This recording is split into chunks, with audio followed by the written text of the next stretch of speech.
Kisah ini dimuat dalam kitab Al-Musannaf, salah satu di antara kitab hadis-hadis Nabi sallallahu alaihi wasallam yang disusun oleh Imam Ibnu Abi Syaibah. Bagaimana beliau mencantumkan kisah ini dalam satu bab yang judulnya itu seseorang yang memberi daging untuk keluarga. Setidaknya ada beberapa kisah lain baik dari kalangan sahabat maupun ulama tabi'in yang beliau kutip.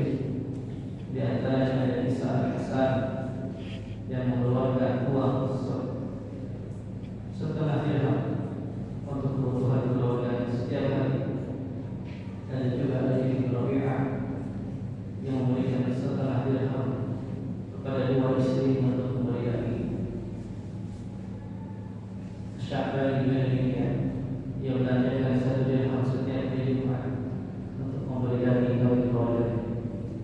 Yang rahimahullah, kita harus pahami bahwa Imam Ibnu Abi Syaibah wafat 230 Hijriah atau beliau ada di abad ketiga Hijriah, satu masa di mana kaum muslimin dan umat ini berada dalam kejayaan dan kemakmuran, Jadi ini betul-betul dalam masa-masa yang cemerlang, bukan seperti hashtag Indonesia gelap, bukan dalam hashtag kalau aja dulu gitu. Ini semuanya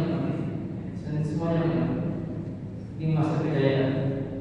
Di masa-masa seperti itu, Imam Ibnu Abi Syaibah merasa perlu membuat satu pedoman dalam satu kitab, dalam bab khusus dalam semua kitab Al-Quran terkait dengan bagaimana seseorang secara bijak membelanjakan hartanya. Yang rahimahullah, kalau kita tarik dengan fenomena kita hari ini, maka Ramadan, bulan di mana kita diharapkan mampu untuk mengendalikan hawa nafsu, ternyata kita ini justru di bulan Ramadan mengalami anomali belanja, terjadi paradoks.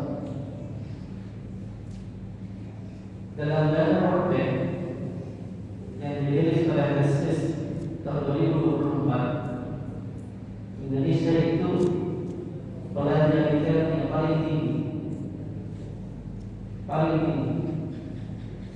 dalam satu bulan Ramadan. Tercatat tahun 2024 belanja retail orang Indonesia yang disitu tentu saja mayoritas kaum muslimin 80%, mencatat sampai dengan angka 70 miliar besar. Kalau kursnya saat itu 15.775 rupiah per satu dolar, maka kurang lebih dalam satu bulan Ramadan belanja retail bangsa ini yang disitu mayoritas muslim mencapai angka 1.104,25 triliun. 1.104,25 triliun dalam satu bulan.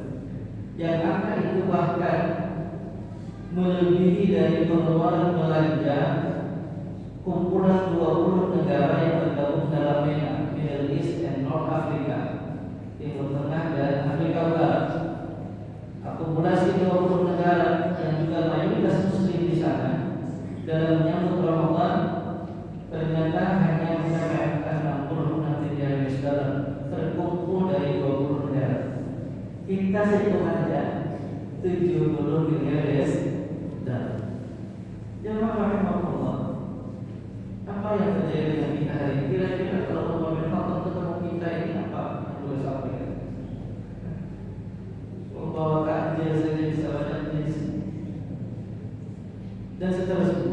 Tentu ini menjadi tambahan buat kita. Padahal saat itu 80.000 untuk beli daging itu bukan perkara mewah, biasa saja. Satu dirham yang digunakan oleh Jabir untuk membeli daging itu hal yang wajar hari ini pun biasa saja. Kita mungkin dapat setengah kilo dan tapi hanya dengan itu saja umat merasa perlu untuk mengingatkan saudaranya. Apalagi kita kira-kira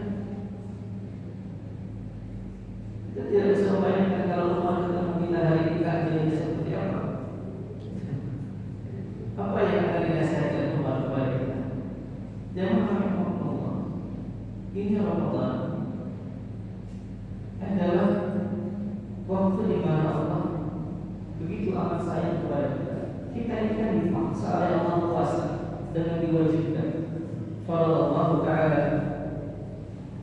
fi'isyan, diwajibkan oleh Allah kita di bulan Ramadan ini untuk berpuasa. Kata wajib itu sifatnya memaksa, dan paksaan Allah kepada kita ini untuk kasih sayang. Sebab kalau nggak dipaksa, kita berpuasa-puasa saja. Puasa sunat ya kalian. Namun limpah kebaikannya. Puasa Arafah menghapus dosa setahun 600 tahun sebelum akan datang. Ya, dan puasa itu. Puasa Senin Kamis dari angkatnya amal ditampakkan kepada Allah setiap pekan pada hari Senin dan Kamis yang kalian buat. Diberikan kesempatan berpuasa 6 harinya di bulan Syawal sama dengan setahun puasanya yang ada tuntas pula. Jadi ini dipaksa oleh Allah Ta'ala kita berpuasa karena Allah Maha tahu bagaimana keadaan diri jiwa kita. Sebagaimana seorang ibu yang memaksa anaknya untuk makan, karena seorang ibu sayang dengan anaknya dan dia tahu bagaimana keadaan fisiknya, maka Allah jauh lebih rahmat, Allah Maha. Allah jauh lebih sayang daripada sayang seorang kepada sayang Allah kepada hamba-Nya. Karena itulah Allah kita puasa agar kita ini mengalami recovery baik secara fisik maupun secara psikis. Kita dituntut oleh Allah agar memperbaiki kembali sensitivitas kita, karena sudah terlalu lama kita berkembang dengan istilah kekhilafan, berkembang dengan berbagai masalah dunia. Maka Allah hadirkan Ramadan sebagai puasa, sebagai petunjuk bagi kita untuk kembali, untuk mengambil kembali sisi fitrah insani, agar kita bisa disebutkan Allah hadirkan puasa itu tujuan utamanya adalah agar kita takut. Kata Ibnu Arabi dalam kitab Ahkam Al-Quran yang mengatakan bahwa la'allahu tattaqun itu di antara maknanya adalah agar kita lebih sensitif mana yang perintah untuk kita amalkan, mana yang larangan untuk kita tinggalkan. Lebih sensitif kita untuk mengenali mana amalan yang asli dan mana amalan yang hanya sekedar tradisi, mana yang jadi dan mana yang oplosan. Ketika kita sudah membedakan mana asli mana oplosan, maka sensitivitas takwa itu akan dikuatkan di bulan Ramadan. Sensitivitas kita untuk mengenali dan menjalankan aktivitas rangkaian ibadah di dalam saum kita, qiyam kita, saum di siang hari, qiyam di malam hari, Ramadan di syahrul Quran, Ramadan di syahrul tilawah, karena di situ Allah menurunkan Al-Quran, dan seterusnya. Semua rangkaian ibadah di dalam menguat kita sekaligus mencas keimanan kita kepada Allah Subhanahu wa Ta'ala. Karena energi iman inilah yang Allah ambil. Kita inginkan Bapak Ibu jamaah Allah Subhanahu, siapapun kita dalam keadaan apapun iman kita, ketika kita masih terpanggil dengan kalimat ya ayyuhalladzina amanu, masih ada resah kalau besok ada bangun subuh untuk bersahur, berarti ada masih sehari iman dalam diri kita. Sebesar apapun energi iman itu, ini menjadi modal untuk membuka semua kebaikan Ramadan. Bukankah semua kebaikan Ramadan itu kuncinya ada pada iman itu? Man shoma Ramadhana imanan, man qama Ramadhana imanan. Kuncinya iman dulu. Sekecil apapun iman itu, ketika dia masih ada, maka dia masih punya peluang untuk terus kita dan kita bersadar, dan Ramadan kita mau punya bagi kita. Karena itulah jemaah Allah harusnya yang lebih besar di bulan Ramadan ini adalah besarnya kita dalam kuliah amaliyah dan menguatkan rohani kita. Spending hari kita untuk hal-hal yang sifatnya duniawi mungkin kita lebih kita kuat untuk menahan. Makin kuat kita menahan syahwat duniawi ini, insyaallah pada hari